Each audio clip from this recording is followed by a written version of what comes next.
സർവശക്തനായ ദൈവത്തിൻ്റെ അതിപരിശുദ്ധ നാമം അതിയായി മഹത്വപ്പെടുമാറാകട്ടെ. നിങ്ങൾ ശ്രവിക്കുന്നത് ജീസസ് വോയിസ് മെസ്സേജ്.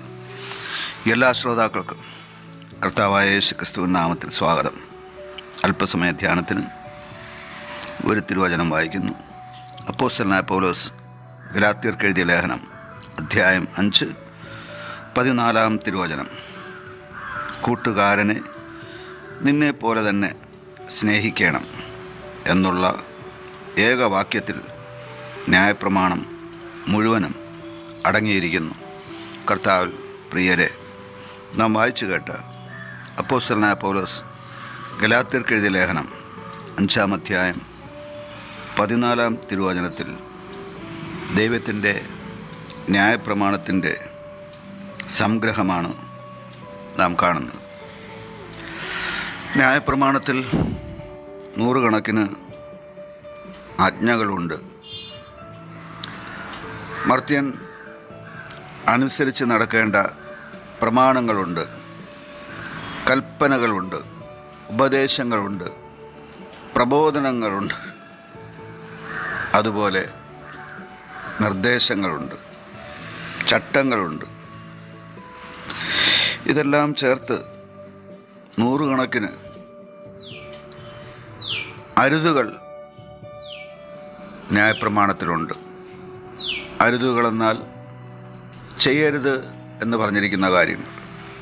അതുപോലെ തന്നെ ന്യായപ്രമാണത്തിൽ ചെയ്യാൻ പറഞ്ഞിരിക്കുന്ന നൂറുകണക്കിന് കൽപ്പനകളുമുണ്ട്.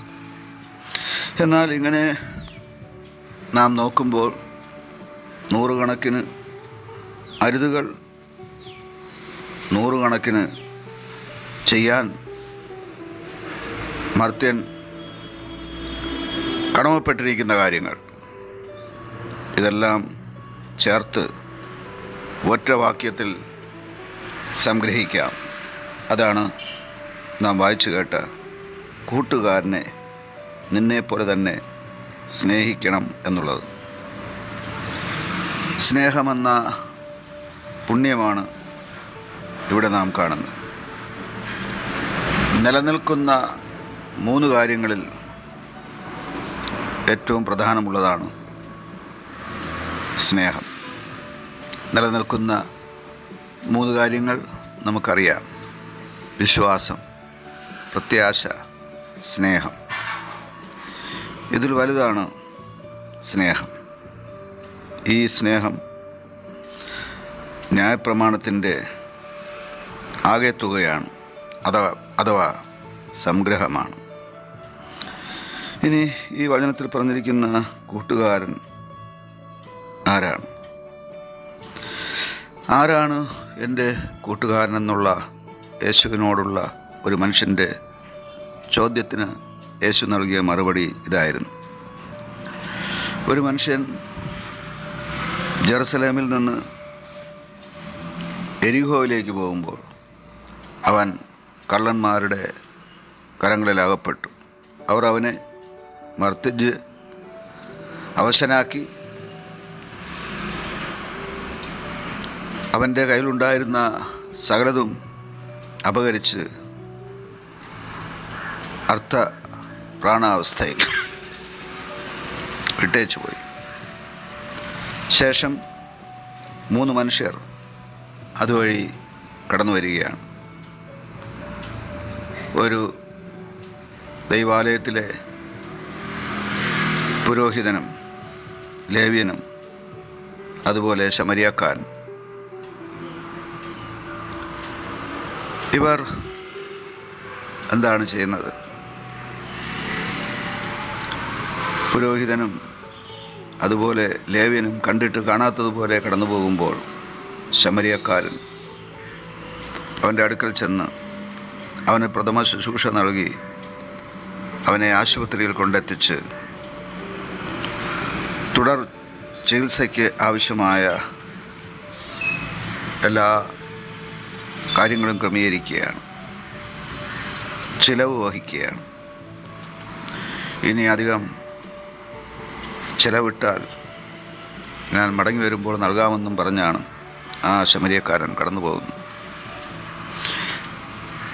ഇത്രയും പറഞ്ഞതിന് ശേഷം യേശു തന്നോട് എൻ്റെ കൂട്ടുകാരൻ ആരാണെന്നുള്ള ചോദ്യം, ആ ചോദ്യത്തിനുള്ള ഉത്തരം നൽകുകയാണ്, ആവർത്തിക്കുകയാണ്. ഇവരിൽ ആരാണ് ഈ കൊള്ളയടിക്കപ്പെട്ട മർത്യന് കൂട്ടുകാരനായി തീർന്നത്? അവൻ്റെ മറുപടി, അവനോട് കരുണ കാണിച്ചവൻ തന്നെ. നീയും പോയി അങ്ങനെ ചെയ്യുക എന്നാണ് യേശു അവനോട് പറഞ്ഞത്. ഇവിടെ കൂട്ടുകാരൻ ആരാണെന്ന് യേശു ഈ ഉപമയിലൂടെ കാട്ടിക്കൊടുക്കുകയായിരുന്നു. ആർക്ക് നന്മ ചെയ്യുന്നുവോ അവർ അവരുടെ കൂട്ടുകാരായിത്തീരുന്നു. പ്രത്യേകിച്ച് നാം വായിച്ചു കേട്ട വചനത്തിൽ സ്നേഹത്തിൻ്റെ നിർവചനമെന്നാൽ ഇത് തന്നെയാണ്. ആമേൻ.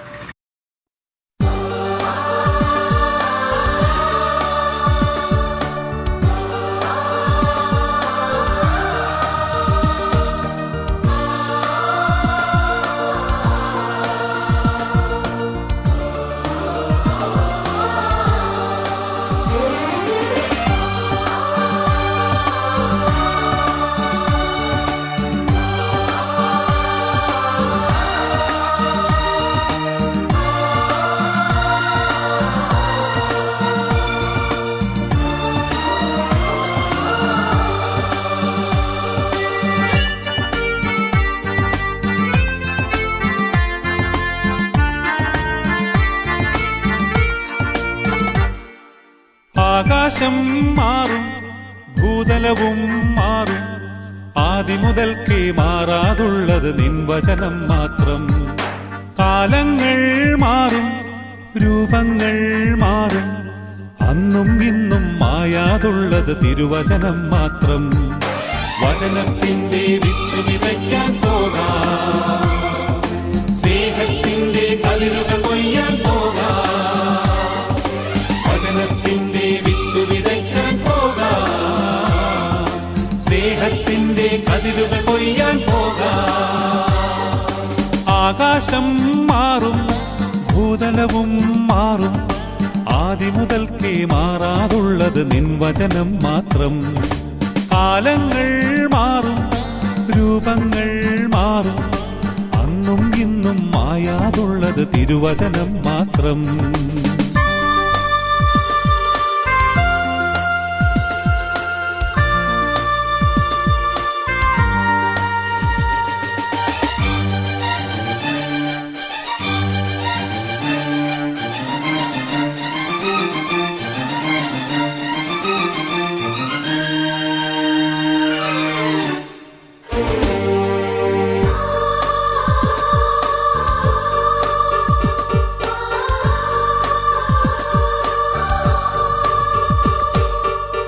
ഇസ്രായേലേ, ഉണരുക നിങ്ങൾ, വചനം കേൾക്കാൻ ഹൃദയമൊരുക്കൂ. ഇസ്രായേലേ, ഉണരുക നിങ്ങൾ, വചനം കേൾക്കാൻ ഹൃദയമൊരുക്കൂ. വഴിയിൽ വീണാലോ വചനം ഫലമേകില്ല, വയലിൽ വീണാലെല്ലാം കതിരായിടും. വഴിയിൽ വീണാലോ വചനം ഫലമേകില്ല, വയലിൽ വീണാലെല്ലാം കതിരായിടും. ആകാശം മാറും, ഭൂതലവും മാറും, ആദിമുതൽക്കേ മാറാതുള്ളത് നിൻ വചനം മാത്രം. കാലങ്ങൾ മാറും, രൂപങ്ങൾ മാറും, അന്നും ഇന്നും മായാതുള്ളത് തിരുവചനം മാത്രം.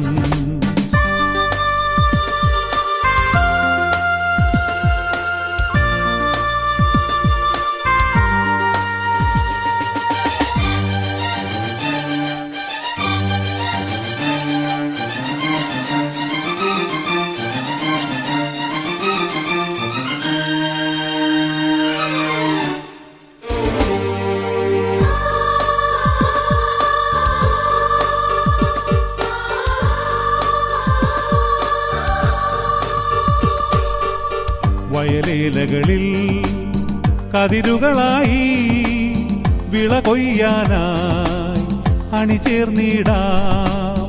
വയലേലകളിൽ കതിരുകളായി വിള കൊയ്യാനായി അണിചേർന്നിടാ. കാതുണ്ടായിട്ടും എന്തേ കേൾക്കുന്നില്ല, മിഴികൾ സത്യം എന്തേ കാണുന്നില്ല. കാതുണ്ടായിട്ടും എന്തേ കേൾക്കുന്നില്ല, മിഴികൾ സത്യം എന്തേ കാണുന്നില്ല. ആകാശം മാറും, ഭൂതലവും മാറും, ആദ്യം മുതൽക്കേ മാറാറുള്ളത് നിൻ വചനം മാത്രം.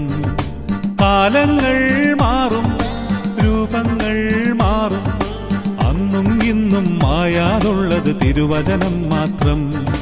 വചനത്തിന്റെ വിത്തു വിതയ്ക്കാൻ പോകാം, സ്നേഹത്തിന്റെ കതിരുകൾ കൊയ്യാൻ പോകാം. വചനത്തിന്റെ വിത്തു വിതയ്ക്കാൻ പോകാം, സ്നേഹത്തിന്റെ കതിരുകൾ കൊയ്യാൻ